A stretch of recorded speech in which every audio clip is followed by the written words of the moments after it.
जय माता दी। हर साल चैत्र मास के शुक्ल पक्ष की प्रतिपदा तिथि से चैत्र नवरात्रि का शुभारंभ होता है और इस दिन गुड़ी पड़वा भी होता है और हमारे हिंदी नववर्ष की शुरुआत भी इसी दिन से होती है।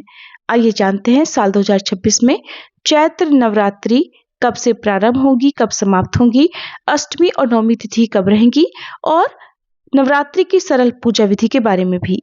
इस बार प्रतिपदा तिथि 19 मार्च दिन गुरुवार को सुबह 6:54 से शुरू हो रही है। इससे पहले तक अमावस्या तिथि रहेगी। प्रतिपदा तिथि का समापन होगा 20 मार्च शुक्रवार को सुबह 4:52 से। क्योंकि गुरुवार से इस बार चैत्र नवरात्रि शुरू हो रही है, ऐसे में क्या महिलाएं इस दिन सिर से स्नान कर सकती हैं, ये भी आप आगे वीडियो में जानेंगे। उदय तिथि के अनुसार प्रतिपदा तिथि 19 मार्च गुरुवार से है, तो इस बार चैत्र नवरात्रि 19 मार्च दिन गुरुवार से शुरू होगी और नवरात्रि व्रत का समापन होगा 27 मार्च शुक्रवार को नवमी के दिन। और क्योंकि इस बार गुरुवार के दिन से नवरात्रि शुरू हो रही है, तो इस बार माता की सवारी पालकी होगी। पालकी पर सवार होकर आना बहुत ज्यादा शुभ नहीं माना जाता, लेकिन ऐसे में यदि भक्त 9 दिनों में विधि विधान से माता की पूजा अर्चना करते हैं और नियमों का पालन करते हुए कथाओं का श्रवण या व्रत रखते हैं, तो उनके जीवन में शुभता आ सकती है। पहले दिन कलश स्थापना की जाती है, जो कि हमेशा शुभ मुहूर्त में ही करनी चाहिए और इस बार चैत्र नवरात्रि में कलश स्थापना 19 मार्च दिन गुरुवार को की जाएगी और नवरात्रि के प्रथम दिन मां भगवती के प्रथम स्वरूप मां शैलपुत्री की पूजा की जाएगी। कलश स्थापना 2 शुभ मुहूर्त में की जा सकती है, जिसमें पहला शुभ मुहूर्त सुबह 6:54 से 7:43 रहेगा।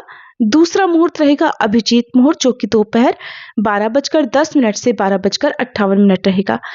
कलश स्थापना यदि आप सुबह के समय कर रहे हैं तो ध्यान रखिएगा, सुबह 6:53 तक अमावस्या तिथि रहेगी, तो इसलिए अमावस्या तिथि में कलश की स्थापना करने से बचें और जो भी शुभ मुहूर्त बताए गए हैं उसी में कलश की स्थापना कर सकते हैं।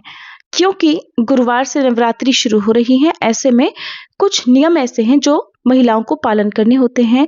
महिलाओं या कन्याओं को ऐसा कहा जाता है कि गुरुवार के दिन सिर से स्नान नहीं करना चाहिए, लेकिन क्योंकि इस दिन नवरात्रि की शुरुआत हो रही है, एक दिन पहले तक जो भी महिलाएं या कन्याएं शारीरिक रूप से शुद्ध नहीं हो पाई हैं, जैसे पीरियड्स के कारण आप इससे पहले तक सिर से स्नान नहीं कर पाई हैं और आज से आप व्रत भी रखना चाहती हैं, शुद्ध हो चुकी हैं, तो आप गुरुवार के दिन सुबह केवल सादे पानी से सिर से स्नान कर सकते हैं।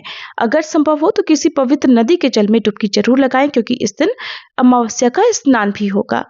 इस बार अष्टमी और नवमी तिथि को लेकर भी बहुत ज्यादा असमंजस रहेगा, क्योंकि दोनों ही तिथियां 2 दिन पड़ रही हैं।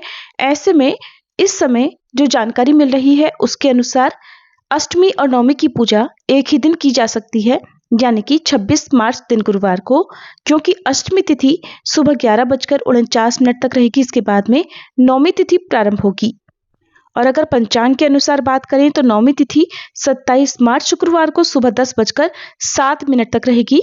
ऐसे में नवमी तिथि आप 27 मार्च शुक्रवार को भी मना सकते हैं, तो यानी कि 26 मार्च गुरुवार को अष्टमी और 27 मार्च शुक्रवार को नवमी तिथि रहेगी।